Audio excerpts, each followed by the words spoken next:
Oras sa ganap ng alas 4:12. Uy, nakapag-break ka na ba? Nakapag-relax ka na ba? Saan ka man nagtatrabaho, mapa-opisina man o work from home o mula mismo sa pwesto, sasabayan namin ang break time mo. Sasabayan namin ng mga balita at komentaryo, mga panayam ng mga taong viral ngayon. DZRH Break Time!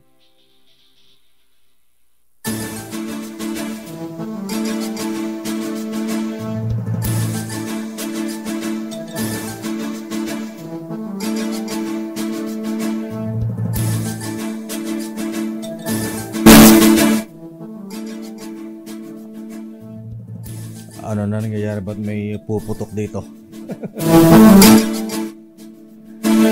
Magandang nangyari. Magandang hapon, Pilipinas. Ako po si Deo Makama at narito ang headlines ng ating balita ngayong araw ng Lunes, 29 ng buwan ng Hulyo. Unang araw ng pasukan ng mga public schools. Bilang naman matay sa pananalasan ng bagyo at habagat, umabot na sa 36 katao ayon sa NDRRMC.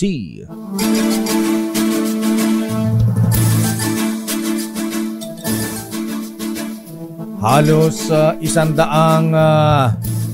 100% ng mga paaralan sa bansa opisyal nang nagbukas ng klase ngayong araw. Dating presidential spokesperson na Harry Roque lumutang sa hearing sa Senado tungkol sa isyu ng Pogo. Suspended Mayor Alice Goo ng Tarlac pinasisibak ng Office of the Solicitor General. Controversial opisyal na matan umano sa Bulacan.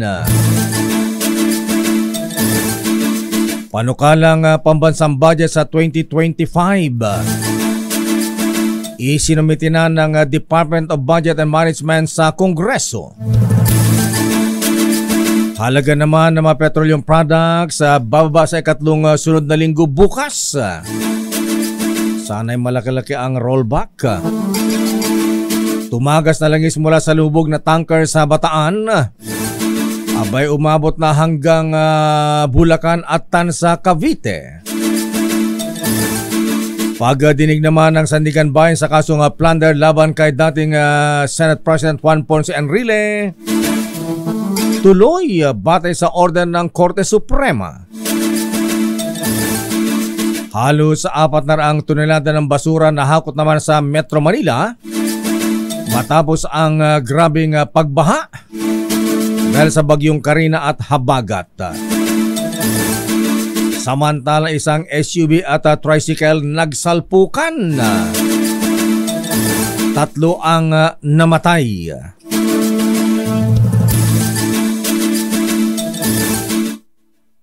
At ngayon sa detalye na ating mga balita.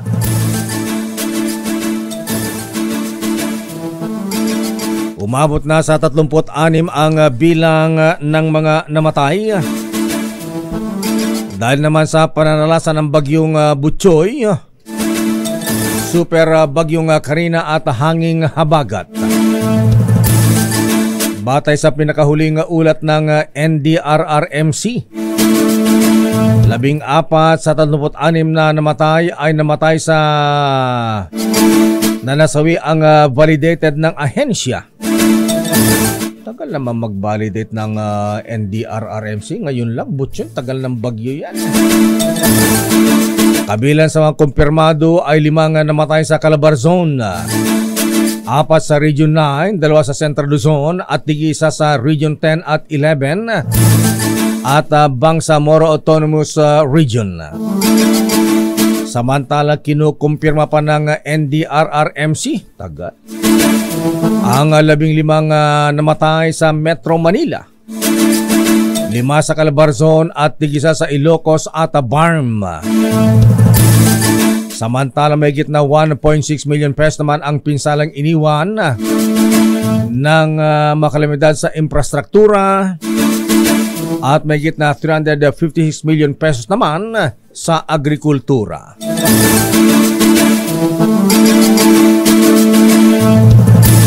Samantala, nasa 98% ng mga pampublikong paaralan sa buong Pilipinas ang nagbukas ng klase ngayong araw ng Lunes, July 29 para sa school year 2024-2025. Ayon kay Education Secretary Sani Anggaran, Bagito, kumulang na 840 public schools mula sa iba't ibang rehiyon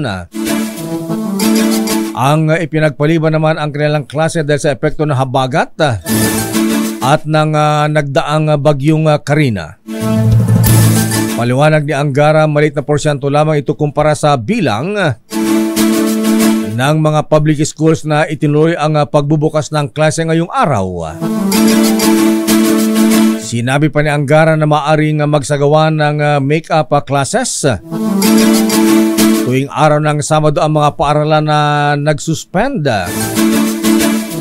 ng kanilang klase para mahabol na may estudyante ang naiwan na mga aralin.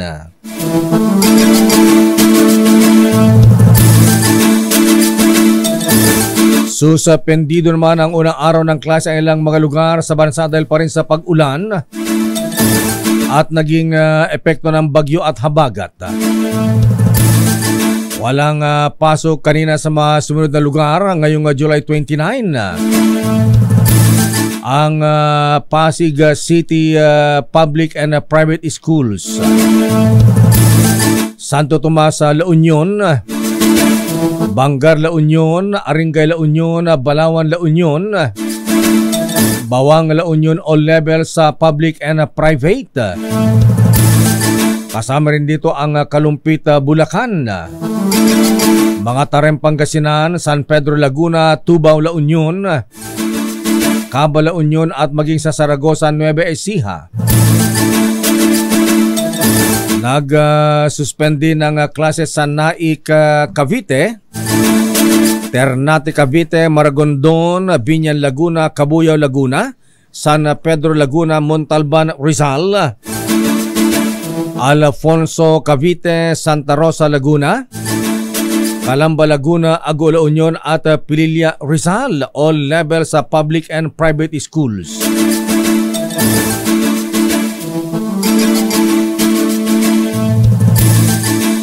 Tiniyak naman ng Philippine National Police na sapat ang ipinakalat nilang pulis ngayong araw ng Lunes sa pagbubukas ng klase sa mga public schools. Ayon kay Colonel Gina Fajardo, spokesperson ng Philippine National Police, 33,000 na pulis ang ipinakalat nila sa mga iba't ibang lugar sa pagbabalik eskwela ng mga estudyante. Sinabi ni Colonel Fajardo na nagpapatuloy pa rin ang isinasagawang search, rescue and retrieval operations naman, maging ang pagtulong ng PNP sa clearing at relief operations. Pero inatasan naman ni PNP Chief General Romel Francisco Marbil ang mga pulis na magpatulya sa mga paaralan, bantayan ang mga pinupunta na may estudyante at magtayo rin ng assistance sa desk sa mga lugar ng mga eskwelahan. Narito si Colonel Gino Fajardo. So magde-deploy na po tayo. Ngayong Lunes ang start po ng mga eskwela po dyan, ang instruction po ng ating GPNP to make sure na yung mga identified po natin na mga lugar na binupuntahan po ng ating mga guro, ng ating mga estudyante ay mabantayan po at masecure yung ating mga estudyante, lalo't yung papasok at papalabas po sila ng mga kanilang eskwela.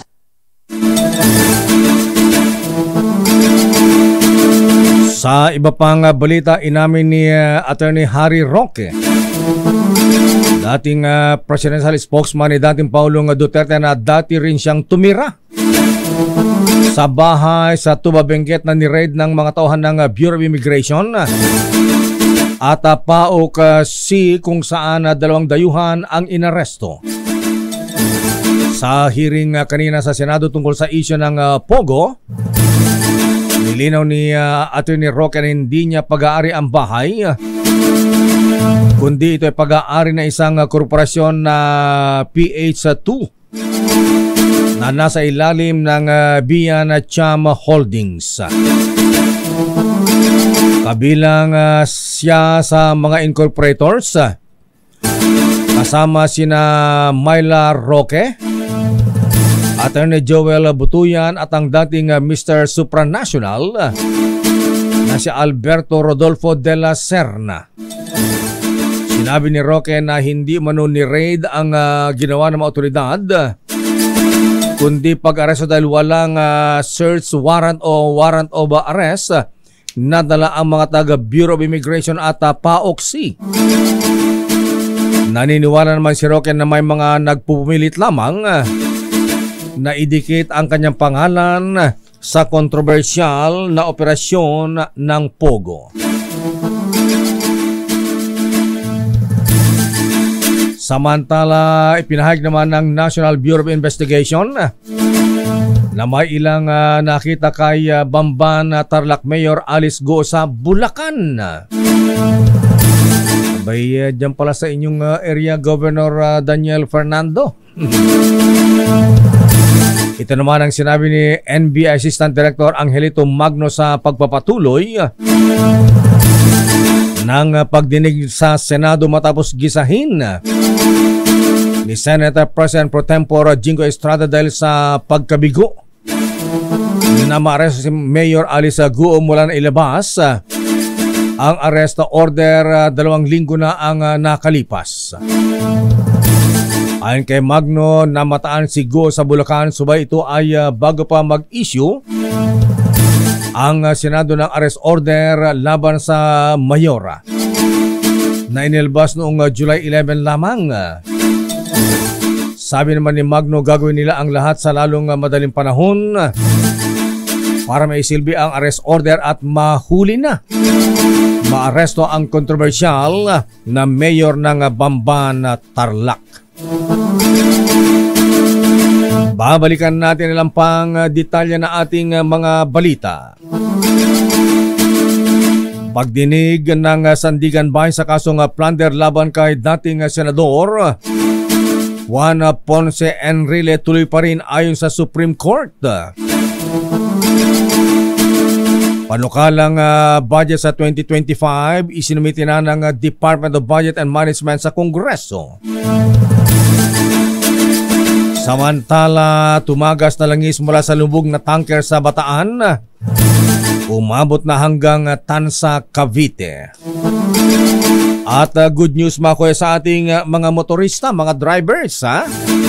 Abay, wag mo nang magpapaharga ng crudo o gasolina dahil meron daw rollback sa petroleum products bukas araw ng Martes. Ang detalye po ng mga balita niyan sa ating pagbabalik sa ating palatuntunang Break Time. RH Break Time. Oras sa Mr. Cesar Lee, Mr. Michael is my guy. Alas 4:26. Break Time. Oras sa ganap na alas 4:32. Bago ang detalye ng ating mga balita, alamin muna natin ang kalagayan ng panahon. DZRH Weather Bulletin. Weather Bulletin. Alamin natin kung ano ang latest sa low pressure area na namataan sa silangang bahagi ng Cagayan. Nasa ating linya si forecaster Benny Estareja. Benny, magandang hapon. Ano ang latest sa namumuong sama ng panahon? Magandang hapon po. Sa ngayon ay patuloy pa rin lumalayo sa ating kalupaan itong low pressure area na nasa north ng Batanes 335 kilometers. posible na rin po itong lumabas ang ating Philippine Area of Responsibility by tomorrow matapos dumaan dito po sa may bansang Taiwan. At wala naman tayong inaasahang direktang epekto mula sa nasabing sama ng panahon. Sa ngayon, mataas ang tsansa ng ulan sa ilang lugar sa Western Luzon. Ito po ay dahil sa habagat or southwest monsoon. Pinakmatataas ang tsansa ng ulan overnight sa may Ilocos Region, Benguet at Zambales. Kaya't mag-ingat po sa mga posibleng baha at pagguho ng lupa.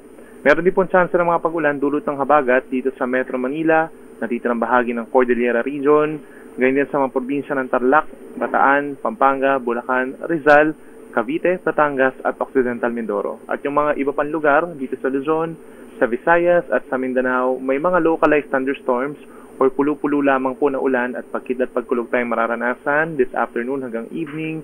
And then by tomorrow naman po is fair weather conditions. Temperature sa Metro Manila, posible pa rin umabot by tomorrow hanggang 32 degrees. At so far, wala naman tayong gale warning na nakataas sa alinmang baybayin ng bansa. Yan muna latest mula dito sa Weather. Benny, yes po. Bukas ano ang sitwasyon? Ulan pa ba? May mga pag-ulan pa rin po, dun pa rin sa Western Luzon po dahil yung habagat natin hindi malakas. Dito sa Metro Manila? For Metro Manila ay mas sisilip-silip po ang araw natin as compared for today na medyo makulimlim. Mas mababa din po yung chance ng mga pag-ulan. Kung meron man, hapon. Wala ba tayong namataang panibagong sama ng panahon na Benny? Cloud clusters po meron sa malayong parte ng Mindanao pero hindi pa naman ito nakaka-apekto directly at hindi pa po siya low pressure area. Maraming salamat Benny. Thank you. Ingat po. Forecaster Benny Estaria Mahabigan ng DOST Pag-asa. DZRH Weather Bulletin.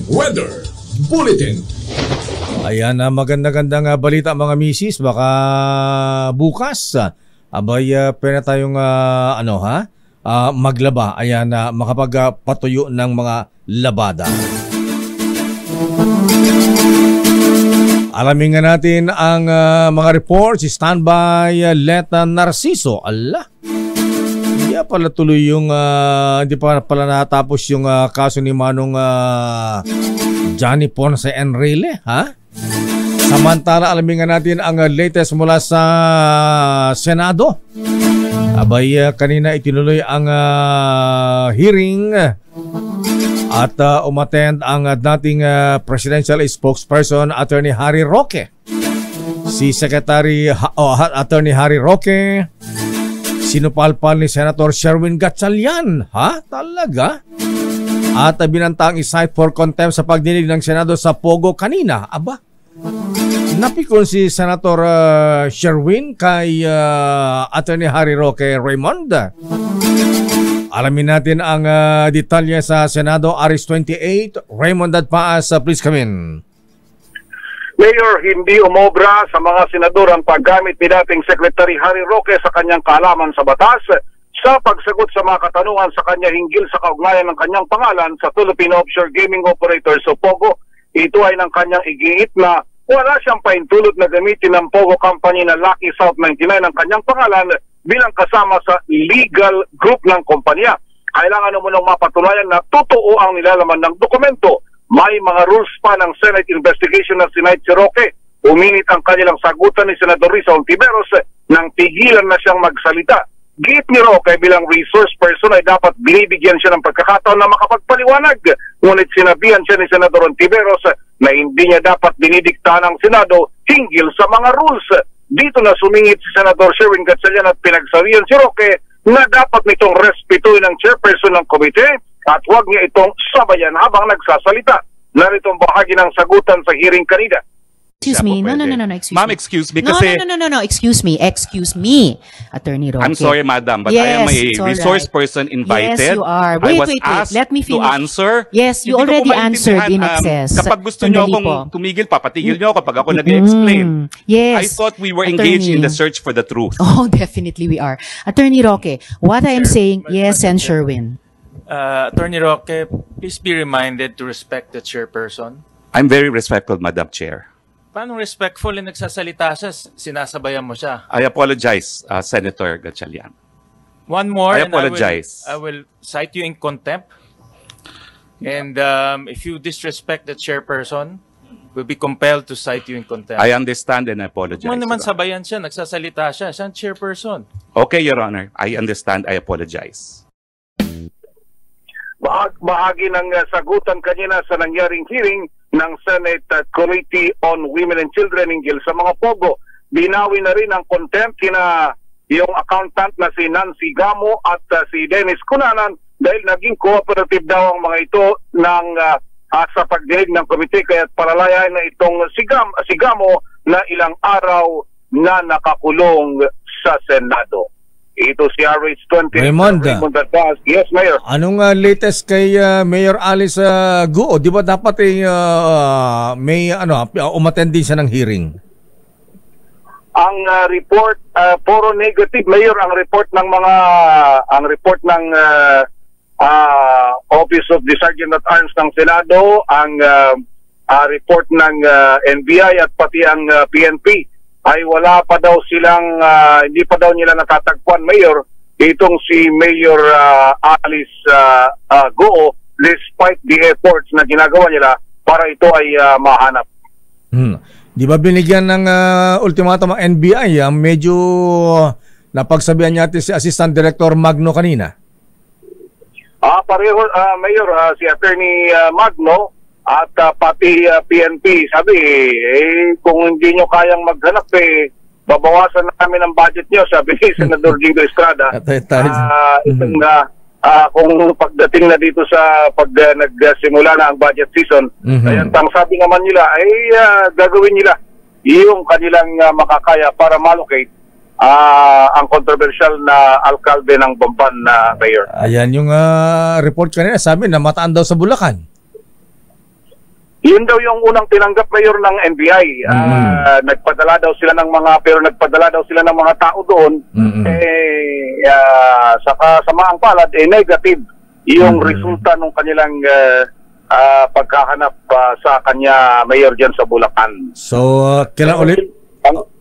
Ang sinasabi kasi ni Senator Dinggoy kanina ay gaya nung laging ginigit din ni Senator Risa Ontiveros na napaka-active niya sa social media. Laging nagpo-post sa Facebook. Sino? Pero yung mga naghahanap sa kanya, hindi siya makita. Sino? Si Alice Guo, active sa Facebook? Laging nagpo-post yun, Mayor, tungkol sa mga sagot niya, tungkol sa mga nangyayari sa Senate. Pero hindi matagpuan, hindi malaman kung nasaan. Ayun, yun ang problema dito, Mayor, sa nangyaring dito sa pagkahanap sa kanya. Kaya hinahanapan sila ng resulta itong mga law enforcement agencies, Mayor. Hinahanap ba talaga? Baka hindi naman. May mga reports naman sila, kaya sabi niya, hanapin nyo. Kung hindi, yun na, kaya nabanggit na ni Senador Jinggoy, yung tungkol sa budget nila na maapektuhan kung hindi sila tumulong sa pagkahanap o talagang hanapin ang controversial na alkalde. Ayan, gamitin yung kanilang intelligence network kung talagang seryoso sa paghanap kay Alice Guo.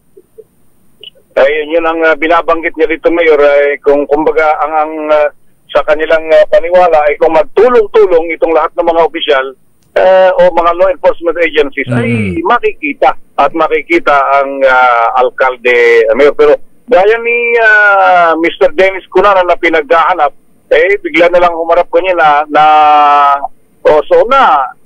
inalis na yung o binawi na yung kanyang contempt. Kaya kumbaga malaya na siyang gumalaw ulit.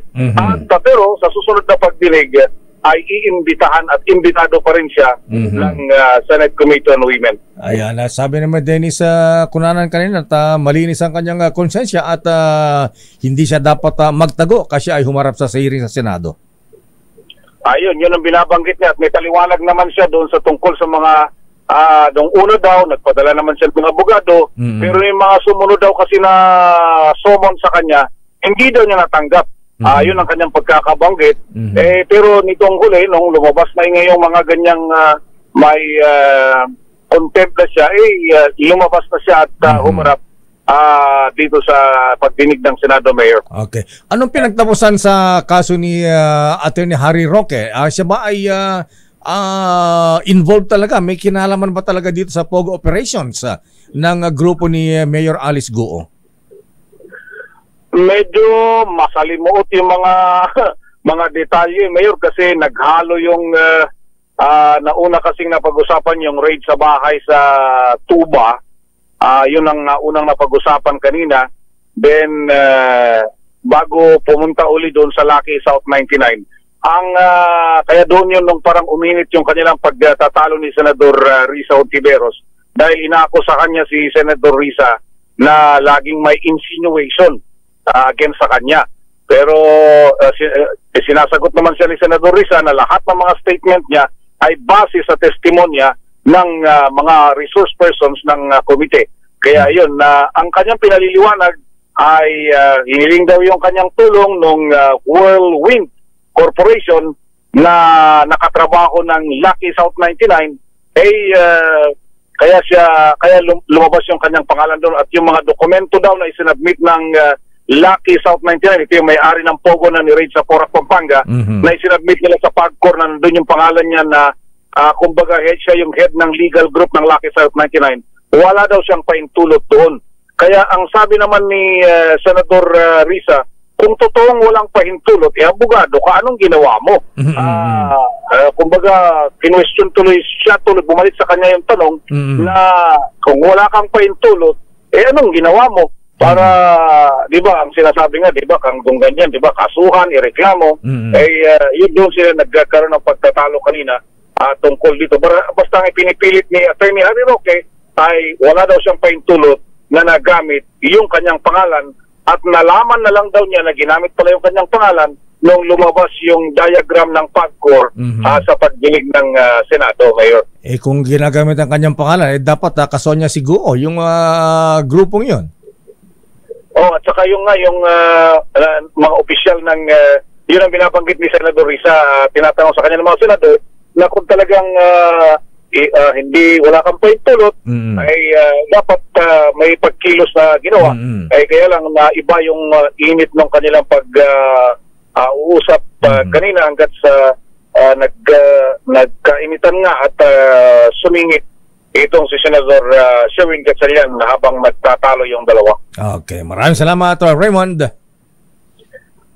Kanina din lamang, Mayor, ay nag-deliver naman ng kanyang privilege speech itong si Senador Joel Villanueva, hinggil pa rin sa kontrobersyal na baha at bukas ang hearing tungkol naman sa mga nangyaring pagbaha sa Metro Manila at kalapit na mga lalawigan kasama na yung hanggang ngayon marami pa ring bahagi ng Bulacan ang lubog sa tubig ba. Ito naman ay sa committee ni Senador Ramon Bong Revilla Jr. na Senate Committee on Public Works, alas 10 ng umaga, Mayor. So anong gist nung privilege speech ni Senator Villanueva?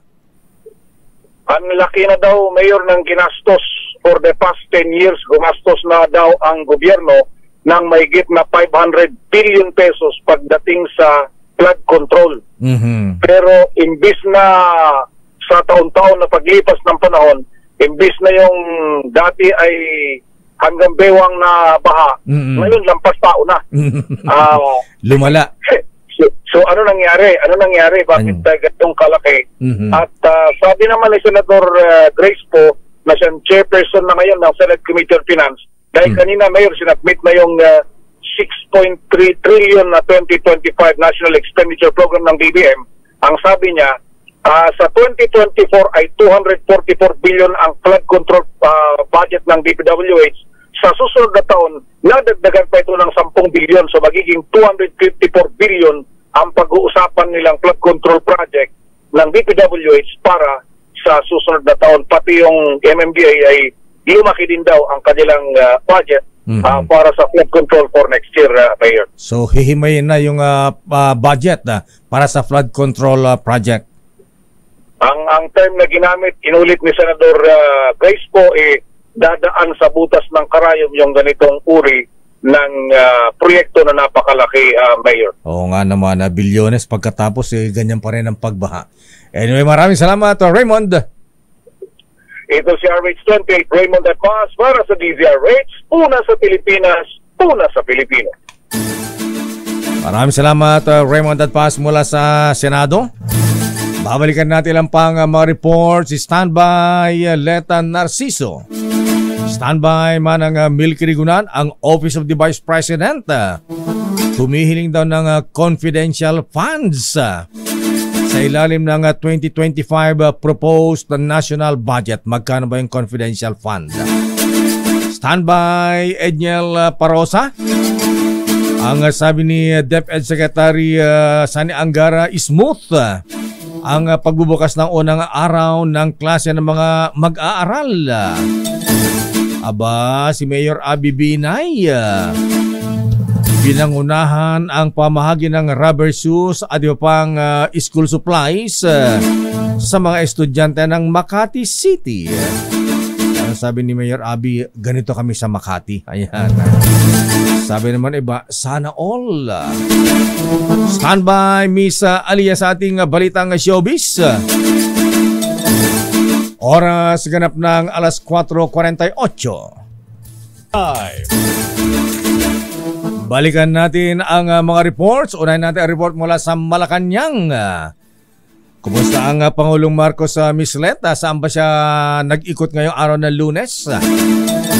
Pero ang National Security Council nilinaw na hindi nagpaalam ang Pilipinas sa kahit na sino at maging sa China kaugnay sa pinakahuling RORE mission o pagdadala ng pagkain sa Ayungin Shoal. Sa BRP ang Pangulo. Aris number 14, Let Narciso, please come in, Miss Let. Lakay binigyang diin ng National Security Council na walang ginawang pag-abiso ang Pilipinas kanino man para sa pinakahuling rotation and resupply mission ng pamahalaan sa Ayungin Shoal.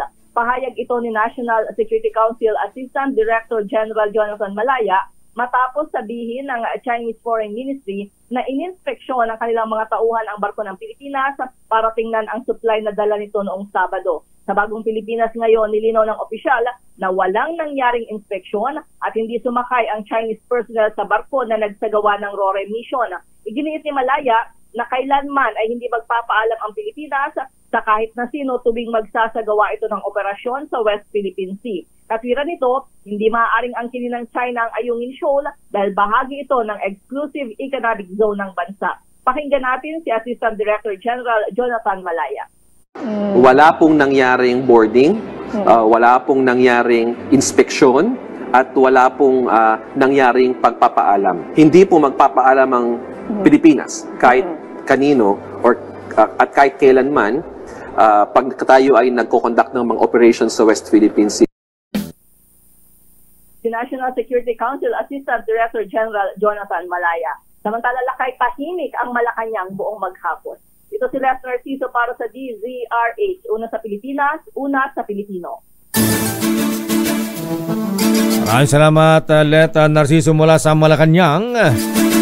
Samantala, dumagal sa Kamara de Representantes.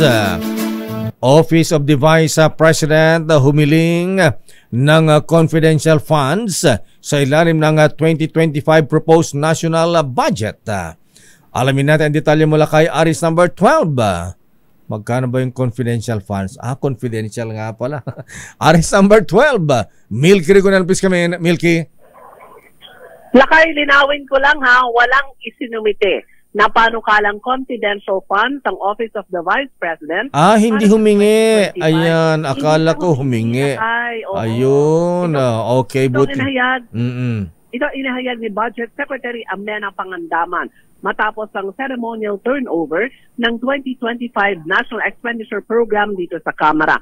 Matatandaan na kayo na umani ng batikos ang OVP at question pa si Vice President Sara Duterte kung paano at saan ginamit ang 125 million pesos na confidential funds ito noong 2022 na ginastos lamang sa loob ng 11 araw. Matatandaan, inilipat ng Kamara ang kabuang 1.23 billion pesos na confidential funds na mga civilian agency patungo sa mga national security agency dahil sa patuloy na tensyon sa West Philippine Sea.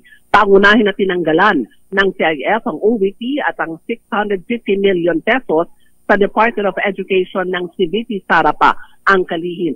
Ayon kay Secretary Pangandaman, sa ilalim ng panukalang budget sa 2025, 10.29 billion pesos ang kabuuan ng CIF para sa susunod na taon. Nananatili lang kayo ang Department of National Defense na may malaking confidential at intelligence funds na nagkakalaga ng 1.70 billion pesos at ang pinakamababa naman ang Commission on Human Rights na pinaglaanan lamang ng pondo na 1 million pesos. Ako si Milky, nagulat para sa... Yes, Sakay. So magkano ang inilaan na budget ng Office of the Vice President? Wala pang wala pa. Si Secretary Pangandaman Lakay. Kasusunod niya lang kaninang umaga yung National Expenditure Program ng Malacanang para sa 2025. Ito yung magiging budget ng gobyerno para sa susunod na taon. Pero wala pang budget na ibinibigay kung magkano yung amount ang Office of the Vice President. Pero ayon kay Secretary Pangandaman, wala doon sa request ni VP Sara ang paghingi ng confidential at intelligence funds under the OVP. Ayan. So, kung wala, wala na siyang confidential funds at intelligence funds. Ayun yan. Kaya hinihingi lamang ang budget lamang ng Office of the Vice President for 2025. Wala siyang request for security, confidential, intelligence funds. Wala daw siyang binabanggit. Ayon kay Secretary Amena Pangandaman. Okay, maraming salamat, Manang Milky. Ako si Neil Grego na nagulat para sa DCRH, una sa Pilipinas, una sa Pilipino. Maraming salamat, Manang Milky. So, malinaw ang Office of the Vice President, si Vice President Sara Duterte, ay hindi humiling ngayon ng confidential funds sa ilalim ng proposed budget ng sa 2025. At sandali lamang, Edniel, ayan, balita pa rin sa Kamara. Dapat na magpaliwanag ang Department of Public Works and Highways kung paano nila gagamitin ang bilyones nilang pondo para sa 2025. Ito ang sinabi ni House Deputy Minority Leader Franz Castro kaugnay sa halos doble itinaas na pondo ng DPWH para sa 2025 sa kabila ng kanilang hindi epektibong flood control projects ngayong taon. Mula sa 349 billion na pondo ngayong 2024, abot na sa 661 billion pesos ang kanilang pondo para naman sa taong 2025. Pagbubukas naman ng school year 2024-25, smooth sa kabila ng mga pag-ulan ay naman sa DepEd. Ang detalye mula kay RS number 52, Edniel Parosa. Please come in, Edniel. Lakay, naobserbahan ng Department of Education ang smooth o maayos umanong pagbubukas ng klase ngayong taon sa kabila ng kasabay nitong pag-ulan. Ayon kay DepEd Secretary Sani Angara, nagbayanihan ng lahat may tawid lamang ang opening ng school year 2024 to 2025. Ginawa ni Angara ang pahayag matapos personal na bisitahin ng Carmona National High School at Elementary School sa gitna ng maulang Lunes ng umaga. Bukod sa mga nabanggit, personal din sinaksihan ni Angara pag-arangkada ng pasukan sa Muntinlupa National High School at Casimero Inares Senior Memorial National High School sa Rodriguez sa Rizal. Umabot sa mahigit 20.5 million ang bilang ng mga estudyanteng nagpatala o nagpa-enroll para sa school year hanggang sa kaninang tanghali. Muli namang idiniin ni Angara ang suporta ni Presidente Bongbong Marcos sa education system ng bansa na matatanda ang special mention pa nitong huling SONA. Pangako ng kalihim, ngayong linggo rin mismo, matatanggap na ng mga guro ang kanilang 5,000 pisong chok allowance galing sa batas. Ito si Edniel Parosa, nag-uulat para sa DZRH, una sa Pilipinas, una sa Pilipino. Maraming salamat, Edniel Parosa. Naku, ito naman ang kinaiinggitan. Ang Makati, si Mayor Abby Binay, pinangunahan ang pamagi ng rubber shoes, uniforme at ibang kagamitan ng mga mag-aaral sa public school sa Makati City. Aris number 27, Noche Kaka. So please come in, Noche. Lakay, nasa 35,861 na mag-aaral mula sa preschool hanggang senior high school. Mula sa public schools ang makakatanggap ng libreng rubber shoes at iba pa sa lungsod ng Makati. Kanina, pinangunahan ni Mayor Abby Binay ang distribusyon ng AB 6.0 rubber shoes sa mga estudyante ng Palanan Elementary School. bukod sa sikat na AB sneakers, namahagi rin ang alkalde ng rain gear, uniforme, bag tumbler at iba pang gamit sa lahat ng pampublikong paralan sa nabanggit na lungsod. Ayon sa alkalde, bahagi ng kanyang Makati's Project Free o ang Free Relevant Excellent Education program. Samantala, Lakay, nag-inspeksyon naman kanina sa eskwelahan si Education Secretary Sani Angara sa Muntinlupa National High School ngayong unang araw ng pasok ng klase. Kasama ni DepEd Secretary Angara sa pag-ikot si Mayor Roque Biazon at Congressman Jimmy Fresnedi. Alas 27, Notikakas DCRH, una sa Pilipinas, una sa Pilipino. Maraming salamat, Noche Kaka. Samantala, report mula kay Val Gonzales. Wala daw political harassment sa pagbawas, hindi pagbawas, tinanggal lahat ha? Sa pagtanggal ng mga police escorts ni Vice President Sara Duterte Carpio. Val Gonzales, please come in. Val. Mayor, hindi raw may tuturing na isang uri ng political harassment ang ginawang pagbabawas dahil may natira pa, Mayor, pagbabawas ng Philippine National Police sa mga nakatalagang security escort ni Vice President Sara Duterte. Itong pagtatanggol ngayon ng kilalang loyalist ng pamilya Marcos na si Presidential Advisor on Poverty Alleviation o Papa Secretary Larry Gadon sa pinatawag na press conference dito sa Quezon City. Sinabi ng kalihim na bahagi lamang ito ng akbangin ng PNP para itaas ang kanilang presensya o police visibility sa iba't ibang lugar sa bansa. Paliwanag ng kalihim, hindi naman totally inalis ang security detail ni VP Sara Bagcos ay may natitira pang 45 police escort na kinabibilangan ng galing mula sa PNP at maging ng sa Armed Forces of the Philippines. Sa nilabas na bagong direktiba ni PNP Chief General Romel Marbil sa deployment ng Police Security Protection Group o PSBG kahapon, magiging prioridad na lamang daw ng Philippine National Police sa pagbibigay ng seguridad ang mga matutukoy na individual na mayroong high security threat o matinding banta sa buhay. Ito, Animal Bill, ay para mas matiyak ang mas malawak at mas maayos na seguridad ng mas nakararaming Pilipino. Sa kasalukuyan, Animal Bill ay malayo sa ideal na 1:500 o isang pulis kada 5 individual o 500 individual ang dapat na nababantayan ng mga otoridad dahil sa ngayon aniya ay nasa 2,000 bilang ng populasyon ang binabantayan ng bawat isang police officer. Ako naman, Val Gonzales, DZRH, una sa Pilipinas, una sa Pilipino. Maraming salamat, Val. Samantala, tuloy ang pagdinig sa kasong plunder laban kay dating Senador Juan Ponce Enrile. Ito ay matapos payagan ng Supreme Court ang sandigan na bayan na gawin ang hearing sa kasong plunder ng dating senador. Ginawa ng Supreme Court ang desisyon ng ibasura ang petition for prohibition na inirap ni Enrile. Ang dating senador kasama ang kanyang dating chief of staff na si Gigi Reyes ay kinasuhan ng ombudsman ng plunder dahil sa pagsabwatan sa issue ng PDAF scam kay Janet Napoles.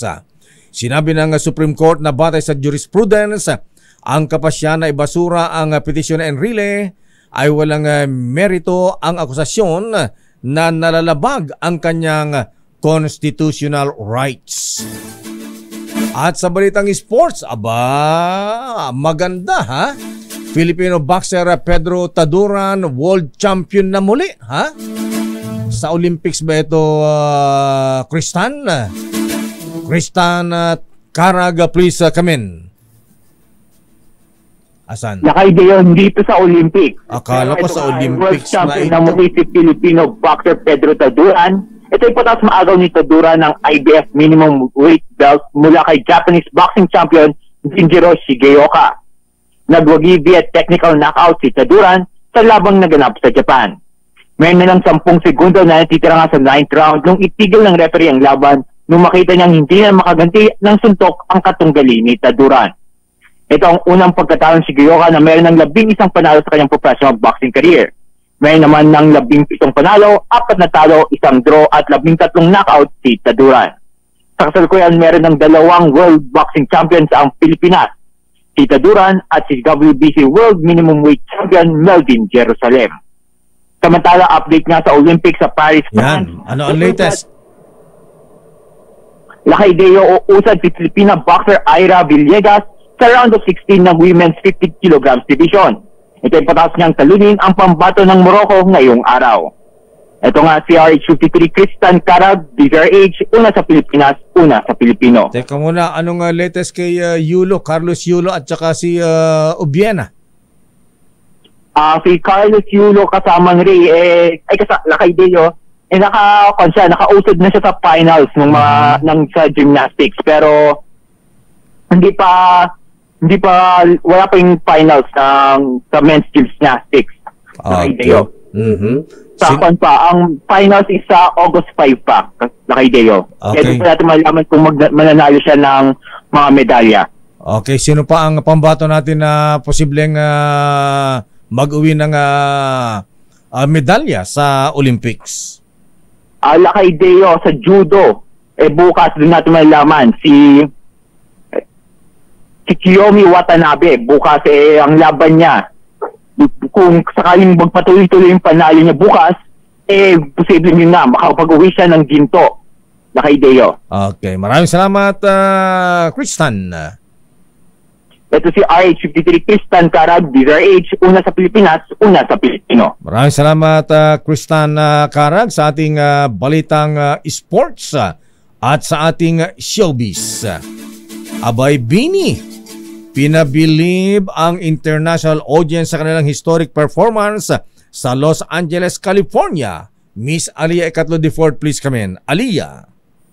Lakay, trending na naman ang nation's girl group na Bini. Hindi lang sa Pilipinas, kundi worldwide na talaga. Wala nang makapipigil sa tuloy-tuloy na pagsikat ng Bini matapos ang kanilang historic performance sa KCON sa Los Angeles, California. Sila ang kauna-unahang Pilipino o P-pop group na nag-perform sa naturang 3 araw na event kasama ang mga rising stars sa K-pop.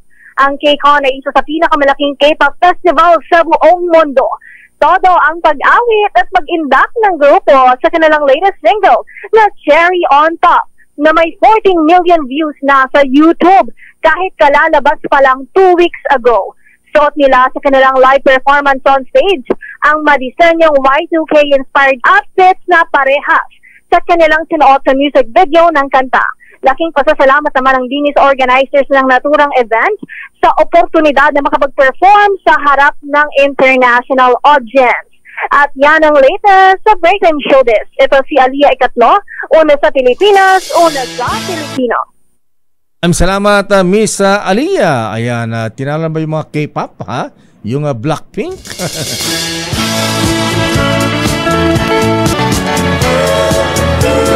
At yan ang kabuhan nating palatunto ng break time. Sa ngalan ni Miss Thea Corpus, ako po si Deo Macalma. Antabayan susunod na ang palatunto ng balansyadong balita. Chairman of the Board Henry Uri at Miss Kay Karen Oyong. Bye-bye!